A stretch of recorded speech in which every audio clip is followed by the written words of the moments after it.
إن الحمد لله نحمده ونستعينه ونستغفره ونؤمن به عليه ونعوذ بالله من شرور أنفسنا وسيئات أعمالنا من يهده الله فلا مضل له ومن يضلل فلا هادي له وأشهد أن لا إله إلا الله وحده لا شريك له وأشهد أن محمدًا عبده ورسوله أرسله بالحق بشيرا ونذيرا وداعيا إلى الله بإذنه وسراجا منيرا فقد قال الله تعالى في القرآن العظيم والفرقان المجيد أعوذ بالله من الشيطان الرجيم بسم الله الرحمن الرحيم يا أيها الناس اتقوا ربكم الذي خلقكم من نفس واحدة وخلق منها زوجها وبث منهما رجالا كثيرا ونساء واتقوا الله الذي تساءلون به والأرحام إن الله كان عليكم رقيبا يا أيها الذين آمنوا اتقوا الله حق تقاته ولا تموتن إلا وأنتم مسلمون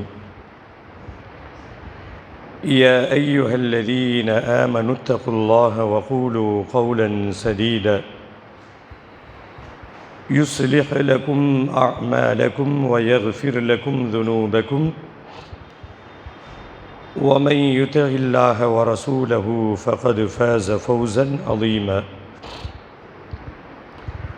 اللهم صل على محمد وعلى آل محمد كما صليت على إبراهيم وعلى آل إبراهيم إنك حميد مجيد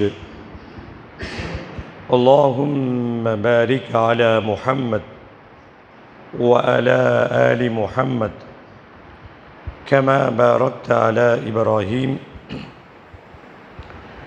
وعلى آل إبراهيم إنك حميد مجيد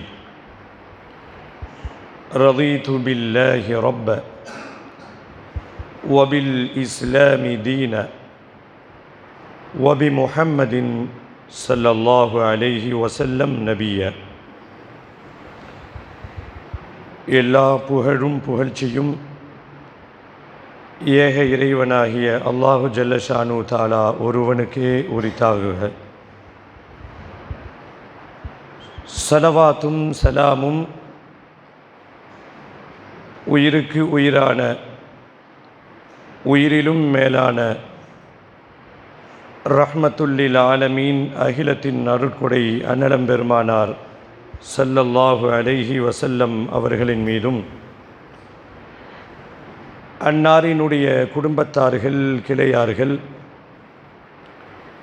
அவர்களுடைய வாழ்க்கை நெறியை அடியொற்றி வாழ்ந்த உத்தம சத்திய சஹாபாக்கள் சஹாபிய பெண்மணிகள் தாபியீன்கள் தபா தாபியீன்கள் ஷுஹதாக்கள் ஃபுகஹாக்கள் முஜாஹிதீன்கள் நல்லோர்களாகிய நம்முடைய முன்னோர்கள் குறிப்பாக அல்லாஹுவினுடைய ஆணைக்கிணங்க அவனை மட்டும் வணங்கி வழிபடுவதற்காக ஜுமா தினத்தினுடைய அளவிலா நன்மைகளை பெற்றுக்கொள்வதற்காக இறை தூதர் காண்பித்து தந்த வழிகாட்டுதல் படி ஹுதுபா என்னும் பிரசங்கம் துவங்குவதற்கு முன்பாகவே பள்ளிவாசலுக்குள் வந்து காணிக்கை தொழுகை 2 ரக்காத்துகளை தொழுதுவிட்டு ஹுதுபா என்னும் பிரசங்கத்தை எதிர்பார்த்து செவிதாழ்த்தி கேட்டுக்கொண்டிருக்கக்கூடிய உங்கள் அனைவரின் மீதும் எல்லாம் வல்ல அல்லாஹுவின் அன்பும் அருளும் என்றும் நிலவட்டுமாக என்ற இனிய பிரார்த்தனையோடு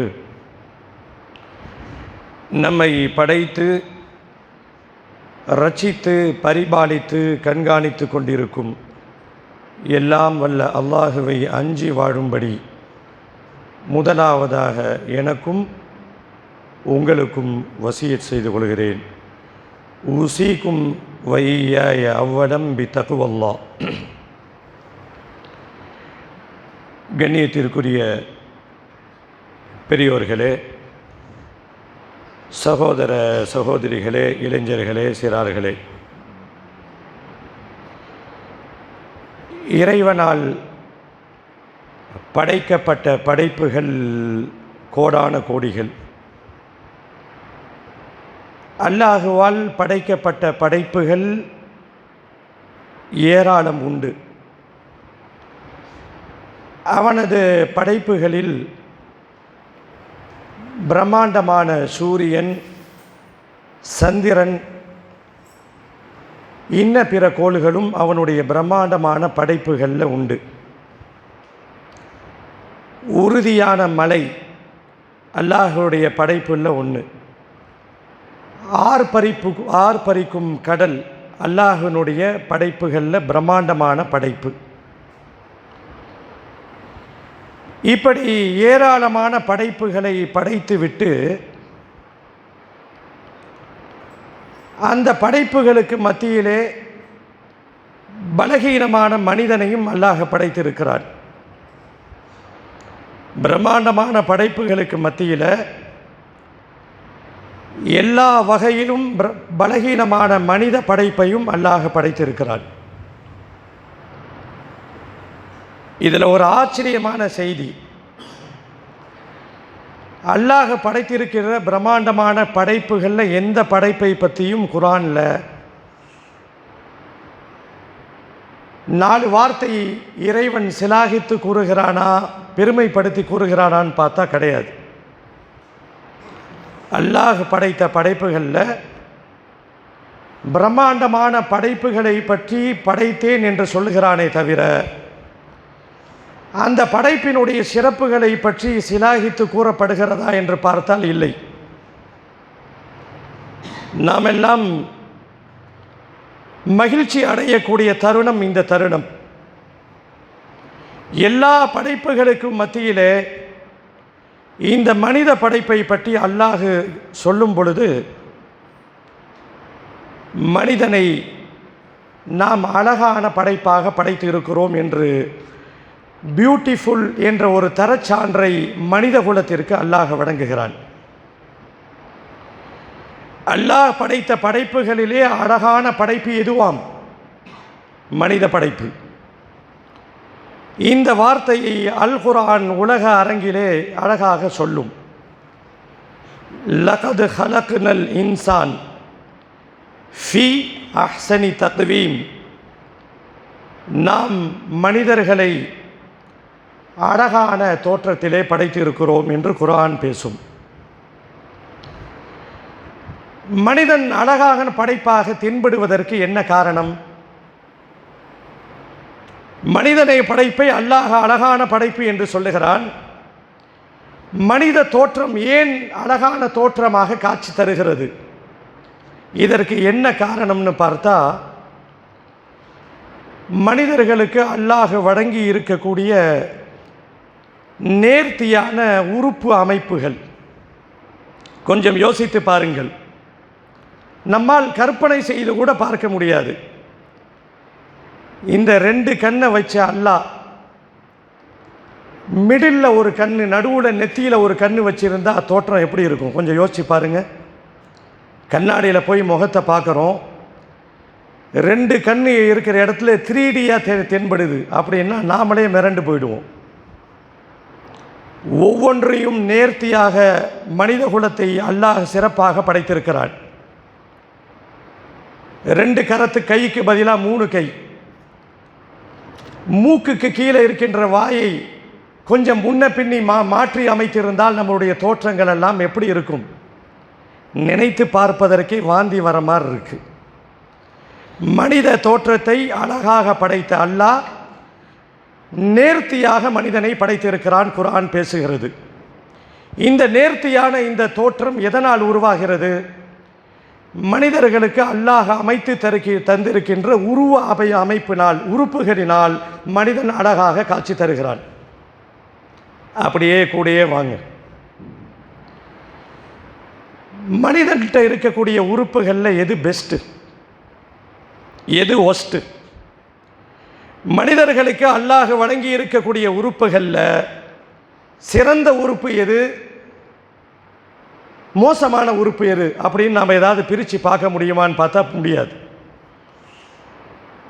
வலதுகரம் தான் பெஸ்ட்டு, இடதுகரம் பெஸ்ட்டு இல்லை என்று சொன்னால் நாமெல்லாம் நாரி போகணும்.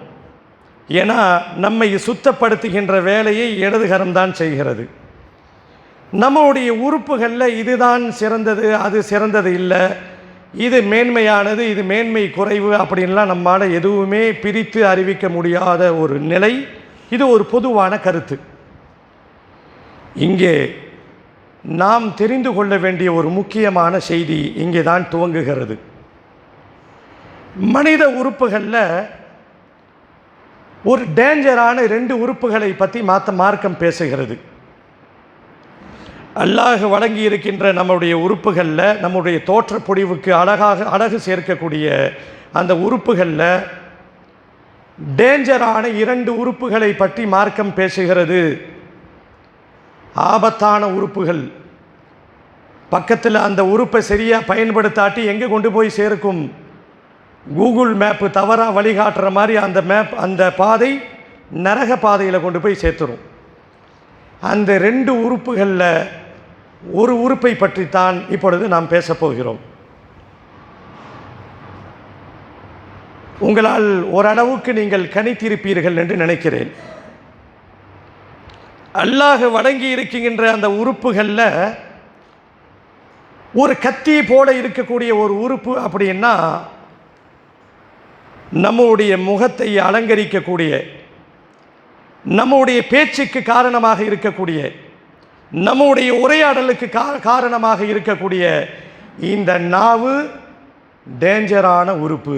மார்க்கம் சொல்லுகிறது ஒரு கத்தியை போல இந்த கத்தி மனிதர்களுக்கு பலனளிக்கக்கூடிய பழங்களையும் வெட்டும், காய்கறிகளையும் வெட்டும். மனிதர்களை காயப்படுத்தக்கூடிய வேலையையும் கத்தி செய்வதை போல மனிதர்களுக்கு அல்லாஹ் வழங்கி இருக்கக்கூடிய, நமக்கு அல்லாஹ் வழங்கி இருக்கக்கூடிய உறுப்புகளில் இந்த நாவை நாம் சரியாக பயன்படுத்தாவிட்டால், இந்த நாவை எந்த முறையில் பயன்படுத்தணுமோ அந்த முறை தவறி நாவை பயன்படுத்தினால் இந்த நாவு நம்மை கொண்டு போய் சேர்க்கக்கூடிய இடம் என்ன? நரகத்தில் கொண்டு போய் சேர்க்கும் என்று மார்க்கம் சொல்லுகிறது. இது ஒரு டஃப்பான சப்ஜெக்ட். மாணவர்கள்ட்ட பேசி கொண்டிருக்கும் பொழுது ஒவ்வொரு மாணவரும் சில கருத்துக்களை சொல்லுவார்கள். எனக்கு ரொம்ப டஃப்பான சப்ஜெக்ட்னா மேக்ஸ், சிலர்கள் ஆங்கிலம், சிலர்கள் தமிழ், இப்படி ஒவ்வொருத்தரும் தங்களுக்கு சிரமமான சப்ஜெக்டை சொல்லுவார்கள். உண்மையிலேயே ஒரு முஸ்லிமுக்கு ரொம்ப சிரமமாக இருக்கக்கூடிய ஒரு சோதனைக்கான ஒரு உறுப்பு அப்படின்னா அது நாவு தான். இது ஒரு டஃப்பான சப்ஜெக்ட். பல நல்லடியார்கள் இந்த நாவின் விஷயத்திலே தோற்று போய்விடுகிறார்கள். இபாதத்திலே குறைவு வைக்காத, தஹஜ்ஜத்தை பேணுதலாக தொடக்கூடிய, வருடம் உம்ரா செய்யக்கூடிய, தான தர்மங்கள் வழங்கக்கூடிய, இப்படி எல்லா சப்ஜெக்டிலும் 100க்கு 100 மார்க் எடுத்தவர்கள் கூட பிசகி போகக்கூடிய இடம், ஃபெயில் ஆகக்கூடிய இடம்னா இந்த நாவு கட்டுப்பாட்டில் இல்லாததான் காரணம். இது ரொம்ப சாதாரணமான கடந்து போயிட முடியாது. நாம் செய்யக்கூடிய அமல்களை ஒட்டுமொத்தமாக குடி தோண்டி புதைக்கக்கூடிய அந்த உறுப்பு நாவு. நாம் எல்லாம் பார்த்திருப்போம். ஃபஜ்ர் தொழுது விட்டு நம் இஸ்லாமிய சமூகத்தை சார்ந்தவர்கள் ஃபஜ்ர் தொழுதுட்டு கூட்டமாக போவாங்க. இன்றைக்கு ஃபஜ்ர் தொழுகணும்னா 4:45 எழுந்தாகணும். கொஞ்சம் சிரமமான வேலை. தூக்கத்தை கலைத்து விட்டு ஃபஜ்ர் தொழக்கூடிய மக்கள் தாங்கள் சம்பாதித்த அந்த நன்மையை, 2 ரக்காத்தின் மூலமாக சம்பாதித்த அந்த நன்மையை, தஸ்பீகள் மூலமாக சம்பாதித்த அந்த நன்மையை, மறுமைக்கான அந்த சேமிப்பு அவர்கள் தயாரித்த அந்த எல்லா விஷயங்களையும் இந்த ஃபஜ்ர் தொழுது முடிச்சிட்டு அடுத்த 5 நிமிஷத்தில் எல்லாத்தையும் குழி தோண்டி புதைச்சிடுறாங்க. இன்றைக்கு இந்த பழக்கம் என்னிடத்திலும் இருக்கிறது, உங்களிடத்திலும் இருக்கிறது. என்ன நடக்குது? ஃபஜ்ர் தொழுதுட்டு குரூப்பாக போகிறது. ஏதாவது நல்ல விஷயங்களை பேசுவார்களா என்று பார்த்தால் இல்லை. உடனே ஒருத்தர் சொல்லுவார், அதை கேள்விப்பட்டியா? தேவையில்லாத விஷயம். இந்த நாவு நம்முடைய அமல்களை அழிக்கக்கூடியது சகோதரர்களே. பல நல்ல அமல்களை நாம் செய்யக்கூடிய, நாம் மறுமைக்காக வேண்டி காப்பாற்றி வைத்திருக்கக்கூடிய எல்லா அமல்களையும் நிமிடத்தில் அழிக்கக்கூடியது இந்த நாவு. செய்கிறோமா இல்லையா? தொழுத உடனே ஃபஜ்ர் தொழுதுட்டு போகிறீங்க, டீயை குடிக்கிறீங்க, இல்லை வீட்டுக்கு போகிறீங்க, இல்லை வாக்கிங் போகிறீங்க, முடிச்சிக்க வேண்டியது தானே. இன்றைக்கு என்ன நடக்கிறது நம் சமூகத்திலே? விஷயம் கேள்விப்பட்டியான்னு ஒருத்தர் ஆரம்பிப்பார். உடனே இன்னொருத்தர், தெரியல சொல்லு. உடனே அவர் இன்னாரை பற்றி அப்படியே இன்பமாக 2 விஷயங்கள் சொன்ன உடனே இவருக்கு திருநெல்வேலி அல்வா ஒரு 100 கிராம் வாயில் போட்ட மாதிரி ஒரு சுவை. உடனே இவரும் கூட சேர்ந்து 4 வார்த்தை புறம் பேசி இந்த நாவினால் அவர் செய்த எல்லா அமல்களும் நொடி பொழுதில் டெலீட் செய்யப்படுகிறது. கொஞ்சம் எச்சரிக்கையாக இருக்க வேண்டிய பகுதி அல்லவா இது? இந்த சப்ஜெக்டில் நாம் எல்லோரும் தோற்று போய்விடுகிறோம். 2 பேர் பேசுகிறோம் என்று சொன்னால் நம்மளுடைய டார்கெட் மற்றவர்களை நோக்கித்தான் இருக்கிறது. இவன் இப்படி, அவன் இப்படி, இவள் அப்படி, அவள் அப்படி, இந்த குடும்பம் அப்படி, இந்த குடும்பம் அப்படி என்று இந்த நாவை சரியான முறையில் பயன்படுத்த முடியாதவர்கள், பயன்படுத்தாதவர்கள் இந்த உலகத்திலே அவர்கள் செய்யக்கூடிய எல்லா அமல்களையும் வீணாக்கி விடுகிறார்கள். நபிகள் பெருமானார் ஸல்லல்லாஹு அலைஹி வஸல்லம் அவர்களிடத்தில் வந்து ஒரு நபி தோழர் கேட்கிறார், ஒரே ஒரு கேள்வி, கியாமத்து வரைக்கும் பேசக்கூடிய கேள்வி, ஒரே ஒரு கேள்விதான். என்னுடைய வெற்றிக்கும் சரி, உங்களுடைய வெற்றிக்கும் சரி, இந்த சமுதாயத்தினுடைய எல்லா மனிதர்களுடைய வெற்றிக்கும் இந்த ஒரு கேள்விக்கான பதில் போதுமானது. கேட்ட கேள்வி என்ன தெரியுமா?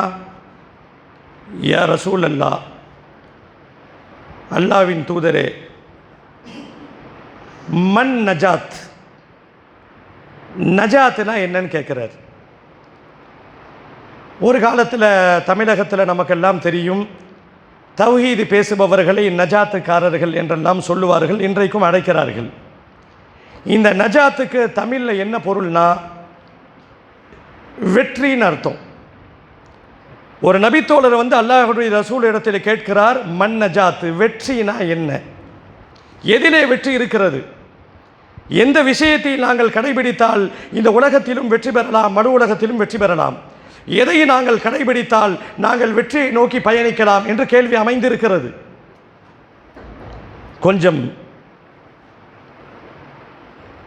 கவனமாக கேட்கக்கூடிய பகுதி. பெருமானார் ஸல்லல்லாஹு அலைஹி வஸல்லம் அவர்கள் வெற்றிக்குரிய பதிலாக என்ன சொன்னார் தெரியுமா? என்ன சொன்னார்கள் தெரியுமா? வருடா வருடம் ஹஜ்ஜி செய்ய வேண்டும் என்று சொன்னார்களா என்று பார்த்தால் இல்லை. நிறைய குர்ஆன் ஓதணும் என்று சொன்னார்களா பார்த்தால் இல்லை. இல்லை. நிறைய கலிமாக்கள் லா இலாஹ இல்லல்லாஹ் சொல்லிக்கிட்டே இருக்கணும் என்று சொன்னார்களா பார்த்தால் இல்லை. தான தர்மங்கள் அள்ளி கொடுக்கணும் என்று சொன்னார்களா பார்த்தா அதெல்லாம் நன்மையான காரியம்தான். ஆனால் பெருமானார் ஸல்லல்லாஹு அலைஹி வஸல்லம் இந்த கேள்விக்கு அவர்கள் சொன்ன ஒரே ஒரு பதில், என்னுடைய வெற்றிக்கும் உங்கள் வெற்றிக்கும் இந்த சமுதாயத்தினுடைய வெற்றிக்கும் அது ஒன்றே போதுமானது. பெருமானார் ஸல்லல்லாஹு அலைஹி வஸல்லம் சொன்னார்கள், அம்சிக் அலைக லிசானக், உன்னுடைய நாவை நீ கண்ட்ரோலில் வைத்துக்கொள். கண்டபடி பேசிடாத, வாய்க்கு வந்ததெல்லாம் பேசிவிடாதே. பேசுவதற்கு முன்பாக பின் விளைவை யோசித்து பேசு. நாம் பேசுகின்ற வார்த்தை எத்தனை மனிதர்களை புண்படுத்துகிறது என்று யோசித்து பேசு. நாம் பேசுகின்ற வார்த்தை எத்தனை மனிதர்களை நோகடிக்கிறது என்று யோசித்து பேசு. எத்தனை மனிதர்களை கஷ்டப்படுத்தி இருக்கிறது என்று யோசித்து பேசு. அம்சிக் அலைக லிசானக்,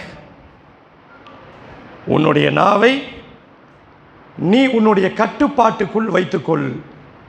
இன்றைக்கு பரவலாக நாம் பார்க்கிறோம், கோபத்தின் உச்சத்துக்கு சென்று விடும் பொழுது, வாக்குவாதம் முற்றிவிடுகின்ற பொழுது வார்த்தைகள் வீசப்படுகிறது. அப்படி வீசப்பட்டதின் விளைவாக இன்றைக்கு என்ன நடக்கிறது? அண்ணன் தம்பிக்குள்ள வருஷ கணக்கில் பேச்சுவார்த்தை இல்லை. 3-4 குழந்தை பெற்ற பிறகும் கூட விவாகரத்து நடைபெறுகிறது. ஒரு ஜமாத்திலே பிளவு ஏற்படுகிறது. ஒற்றுமையாக இருந்த நண்பர்கள் பிரிகிறார்கள். இப்படி இந்த எல்லா விஷயத்திற்கும் நல்லா நீங்கள் உட்கார்ந்து யோசித்து பார்த்தீங்கன்னா, இந்த நாவு செஞ்ச ஒரே ஒரு வேலை, தவறான வார்த்தை, பேச வேண்டிய இடத்துல பேசாத வார்த்தை, பேசக்கூடிய நேரத்தில் பேசாத வார்த்தை, கண்ட்ரோல் இல்லாமல் பேசிய இந்த வார்த்தை தான் பலர்களை பிரித்திருக்கிறது. பலர்களுடைய பகைமை என்னும் தீயை மூட்டிவிட்டது இந்த நாவு என்பதை நீங்களும் புரிந்து கொள்ள வேண்டும், நானும் புரிந்து கொள்ள வேண்டும். இது ரொம்ப முக்கியமான பார்ட். கொஞ்சம் வெளிப்படையாக பேசுவதாக இருந்தால் இதை மனதிலே நீங்கள் குறிப்பெடுத்துக் கொள்ளுங்கள். பெரிய அளவுக்கு இபாதத்தெல்லாம் இல்லை, பரவாயில்ல. பெரிய அளவுக்கு உங்களிடத்தில் இபாதத் இல்லை, ஃபர்ல் மட்டும் இருக்கிறது, சில இபாதத்துகள் இருக்கிறது, பரவாயில்லை. ஓரளவுக்கு நீங்கள் சமாளித்து கொண்டு சென்று விடலாம். ஆனால் நிறைய இபாதத்தை செஞ்சிட்டு, நிறைய வணக்க வழிபாடுகளை செய்துவிட்டு, இந்த நாவு கண்ட்ரோலில் இல்லாமல் ஏடா கூடமாக எதையாவது பேசி வம்பு இழுத்து, இப்படி நீங்கள் உங்களுடைய கேரக்டர் இப்படி இருக்கும் என்று சொன்னால் நீங்கள் செய்த எல்லா இபாதத்தும் வீணானது என்பதை புரிந்து கொள்ள வேண்டும். பெருமானார் ஸல்லல்லாஹு அலைஹி வஸல்லம் அவர்கள் சொல்லுவார்கள், இன்னல் அப்த, ஒரு மனிதன் லயதகல்லமு பில் கலிமா, ஒரே ஒரு வார்த்தை தான் பேசுகிறான். ஒருத்தன், அவன் அப்துல்லாவாக இருக்கட்டும், அப்துல் ரஹ்மானாக இருக்கட்டும், எந்த பேர் வேணா இருக்கட்டும், ஒருத்தர் ஒரே ஒரு வார்த்தை, பக்கமாக டைலாக் இல்லை, வசனம் இல்லை, கூர்ந்து கவனிக்கணும். எனக்கும் உங்களுக்கும் இந்த உபதேசம் தேவை. சர்வசாதாரணமாக சிலர்களுடைய மனதை புண்படுத்தி விடுகிறோம். இன்னும் சிலர்கள் இருக்கிறார்கள் நம் சமூகத்திலே, இந்த சலாமுலேயே மனசை நோகடிச்சிருவாங்க. அஸ்ஸலாமு அலைக்கும் அப்படின்வாங்க. இது என்னன்னா, உள்ளுக்குள்ள 10 கணக்கான விஷமமான வார்த்தைகள் உள்ளே அடங்கி இருக்கிறது. சிலர்கள் உரும்பி என்று பலரை நோகடித்து விடுவார்கள். ஒருத்தர் இது எந்த மாதிரி இடத்துல இது நடக்கும் அப்படின்னா, கொஞ்சம் வசதி குறைந்தவர் ஒரு நல்ல ட்ரெஸ்ஸு போட்டு போயிடுறாரு, உள்ள வாகனத்தில் போயிடுறாருன்னா, அந்த கொஞ்சம் வசதி கை ஏறின ஆளுக்கு பொறுக்காது. அவரை பார்த்து இன்னொருத்தர் கமெண்ட் பண்ணுவார், இவனுக்கெல்லாம் கை ஏறிடுச்சுப்பா. இப்படி இது போன்ற சாதாரணமாக நாம் நகைச்சுவையாக அல்லது தெரிந்தோ தெரியாமலோ பேசக்கூடிய வார்த்தைகள் கவனம் தேவை சகோதரர்களே. இந்த ஒரு ஹதீஸ் எச்சரிக்கையை கவனியுங்கள். இன்னல் அபுத, ஒரு மனிதன் லயதகல்லமு பில் கலிமா, ஒரே ஒரு வார்த்தை தான் பேசுகிறான். பல பக்க வசனம் பேசலை, பல டைலாக்குகள் பேசலை, நீண்ட உரையாடல் இல்லை, ஒரே ஒரு வார்த்தை ஒரு மனிதன் பேசுகிறான். கட்டுப்பாடு இல்லாமல் பின்விளைவுகள் தெரியாமல் பேசுகிறான். அந்த பேச்சு பலர்கள் மனதை காயப்படுத்தி இருக்கிறது, பலர்களை அந்த பேச்சு நோவினைப்படுத்தி இருக்கிறது என்று சொன்னால் என்ன நடக்கும் தெரியுமா? ஹதீஸிலே எச்சரிக்கை வந்திருக்கிறது. பெருமானார் ஸல்லல்லாஹு அலைஹி வஸல்லம் சொன்னார்கள், மா யதபையனு ஃபீஹா யஸில்லு பிஹா ஃபின்னார். இந்த ஒரு வார்த்தை நரகத்தினுடைய ரொம்ப தூரத்தில் கொண்டு போய் அந்த மனிதனை போட்டுவிடும் என்று எச்சரிக்கை செய்யப்பட்ட மார்க்கம் நம்முடைய மார்க்கம் சகோதரர்களே. ரொம்ப இபாதத்தை ரொம்ப அப்படியே தீட்டி ரொம்ப முத்தி போய் இபாதத்தை செய்யாட்டியும் பரவாயில்ல, 5 வேளை தொழுகுங்க. முடிந்த வரைக்கும் இந்த நாவு யாரையும் காயப்படுத்தி விடவே கூடாது. இன்றைக்கு ஃபஜ்ரிலிருந்து ஒரு ஹிஸ்ட்ரி எடுத்து பாருங்கள். நம்மளுடைய ஃபோனில் ஹிஸ்ட்ரி எடுத்து பார்க்குறோம்ல, எத்தனை பேர்த்துக்கு ஜிபே பண்ணியிருக்கோம், எத்தனை பேர் கால் வந்திருக்குன்னு ஹிஸ்ட்ரி எடுத்து பார்க்குற மாதிரி தொழுகை முடித்ததற்கு பிறகு நீங்களும் நானும் ஒரு ஹிஸ்ட்ரி எடுத்து பார்ப்போம். ஃபஜ்ர் தொழுகையிலிருந்து இல்லை காலையிலிருந்து இதுவரைக்கும் இந்த நாவு, இந்த வாய் எத்தனை பேத்தை சீண்டி இருக்கிறது, இந்த வாய், இந்த நாவு எத்தனை பேர்களுடைய மனதை கஷ்டப்படுத்தி இருக்கிறது, இந்த நாவு எத்தனை பேர்களுடைய மானத்தை வாங்கி இருக்கிறது, இந்த நாவு எத்தனை பேர்களை பற்றி குறம் பேசி இருக்கிறது, எத்தனை பேர்களை பற்றி அவதூறு பேசி இருக்கிறது என்று யோசித்து பார்த்தால் நோ சான்ஸ், மீண்டு வருவதற்கு வாய்ப்புகளே இல்லை. ஹதீஸிலே வந்திருக்கக்கூடிய எச்சரிக்கை என்ன? ஒரே ஒரு வார்த்தை பின்விளைவு தெரியாமல் பேசியதின் காரணமாக நரகத்தினுடைய லாஸ்ட் இடத்திற்கு ஒரு மனிதனை அல்லாஹ் போட்டு விடுகிறான் என்று சொன்னால், நம்முடைய வாழ்க்கையிலே, நம்முடைய வாழ்நாளிலே எத்தனை வார்த்தைகளை நாம் பேசுகிறோம், சர்வசாதாரணமாக பேசுகிறோம். வீட்டில் மனைவியை தொடங்கி, பிள்ளைகளை தொடங்கி, ஜமாத்தை தொடங்கி நாம் பேசணும் அப்படின்னாவே மற்றவர்களை பற்றித்தான் பேசிக்கொண்டே இருக்கிறோம். இதை மட்டும் நாம் கண்ட்ரோலில் வைத்து கொண்டால் போதும். ரொம்ப இபாதத்து இல்லை, தொழுகிறோம், நம்மளால் முடிஞ்ச அமல்களை செய்கிறோம். இந்த நாவு மட்டும் கட்டுப்பாடோடு இருந்தால் நம்முடைய மறுமைக்கு, வெற்றிக்கு இது ஒன்றே போதுமானது. இதை விட்டுட்டு எல்லா அமலையும் செய்துவிட்டு, ஹஜ்ஜிலிருந்து, உம்ராவிலிருந்து, குரான் ஓதுறதிலிருந்து, தஹஜ்ஜத்திலிருந்து, நஃபிலிருந்து எதையும் செய்யாமல் எல்லா அமலையும் செஞ்சுவிட்டு இந்த நாவு தன்னுடைய சேட்டையை காண்பிக்கும் என்று சொன்னால், நீங்கள் செய்த எல்லா அமலும் ஓட்டை பானையில் ஊற்றின தண்ணியை போல அது ஸ்டாக்கு தேங்கி நிற்காது, எல்லா அமலும் அப்படியே வடிந்து ஓடிவிடும் என்பதை ஒரு முக்கிய எச்சரிக்கை செய்தியாக இந்த நேரத்திலே உங்களுடைய கவனத்திற்கும் என்னுடைய கவனத்திற்கும் கொண்டு வருகிறேன். பேசுவதற்கு முன்பாக யோசியுங்கள். இந்த பேச்சு யாரேனும் கஷ்டப்படுத்தி இருக்கிறதா? இந்த பேச்சின் மூலமாக யாரேனும் பாதிக்கப்படுவார்களா? யாருடைய மனதும் இதனால் பிளவுபடுமா என்று யோசித்து நாம் பேசுவோம் என்று சொன்னால், இந்த ஒரு அமல் மற்ற அமல்கள் குறைவாக இருந்தாலும் அதோடு இந்த அமல் சேரும் என்று சொன்னால், மறுமையில் நிச்சயமாக அல்லாஹ் நம்மை வெற்றி பெற்ற மனிதர்களிலே அல்லாஹ் சேர்த்து விடுவான். அந்த பாக்கியத்தை அல்லாஹ் நம் அனைவருக்கும் தந்தல்வானாக. யா அய்யுஹல்லதீன ஆமனு தகுல்லாஹ ஹக்க துகாதி வலா தமூதுன்ன இல்லா வஅன்தும் முஸ்லிமூன்.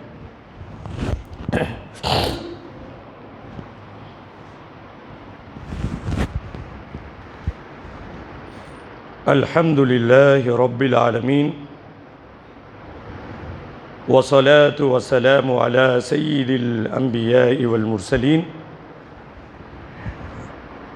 وعلى آله وأصحابه أجمعين.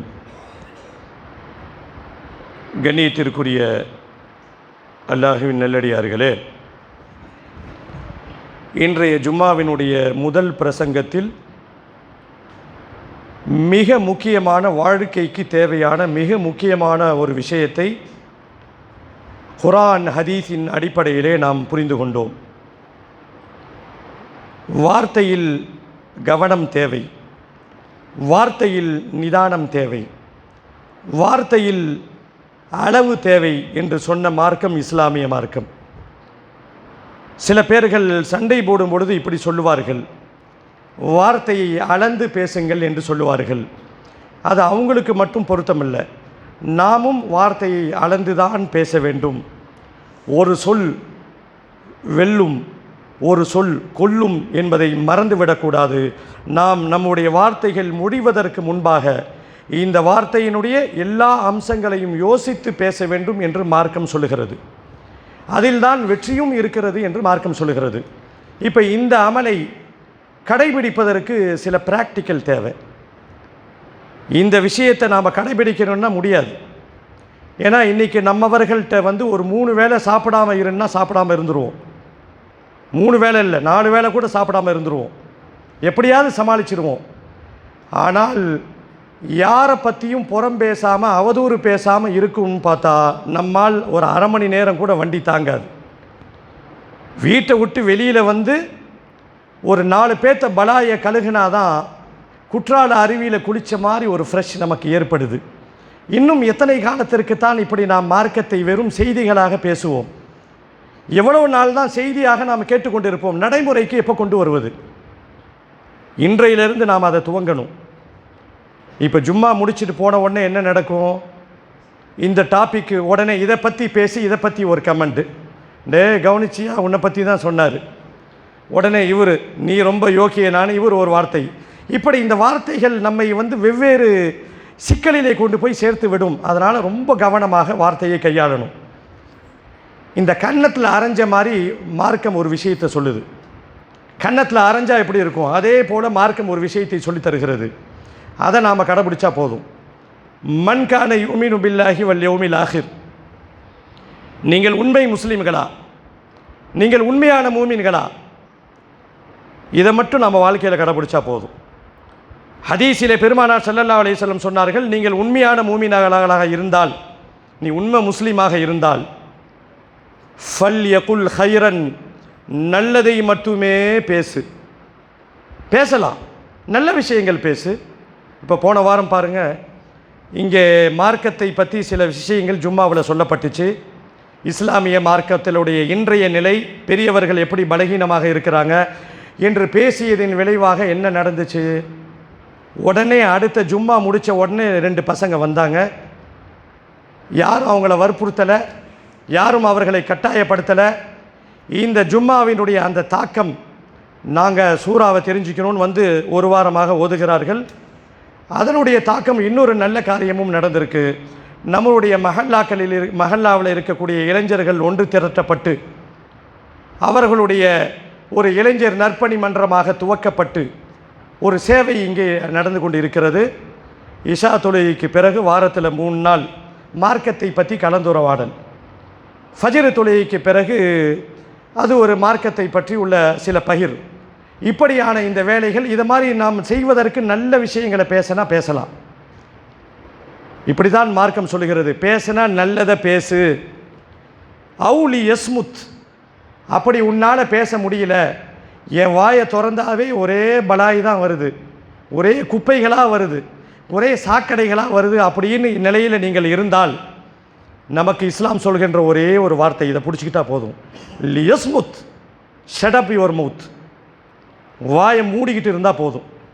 தமிழில் சொல்லுவாங்க, மௌன விரதம்னு சொல்லுவாங்க. இந்த மாதிரி நீ போய் இப்போ கண்ட பேச்சை பேசி மற்றவர்களுடைய மனசை நோகடிச்சு நீனும் குற்றவாளி ஆகிறத விட, லியஸ்முத், வாயை மூடி ஷட்டரை மூடிட்டு ஒழுங்காக இருந்தால் போதும். இன்றைக்கி கடை திறக்கலை, இந்த உதடு என்ற ஷட்டர் இருக்கு, அதை மேக்சிமம் மூடி தான் இருக்கணும். இந்த ஷட்டர் ஓப்பன் ஆயிடுச்சுனாவே முடிஞ்சு போச்சு. நிறைய ஹோல்சேல் வியாபாரிகள் உள்ளேருந்து வந்துடுவாங்க. அதனால் இதை ஒரு முக்கியமான ஒரு செய்தியாக உங்களுடைய கவனத்திற்கும் என்னுடைய கவனத்திற்கும் கொண்டு வருகிறேன். நாவை பேணுவோம், சுவனம் செல்வோம். நாவினுடைய விபரீதங்களிலிருந்து நம்மையும் நம்மளுடைய நண்பர்களையும் எல்லா மக்களையும் தற்காத்து கொள்வோம். எல்லாம் வல்ல அல்லாஹ் நம் அனைவருக்கும் அந்த பாக்கியத்தை தந்தருள்வானாக. யா அய்யுஹல்லதீன ஆமனு தகுல்லாஹ ஹக்க துகாதி வலா தமூதுன்ன இல்லா வஅன்தும் முஸ்லிமூன்.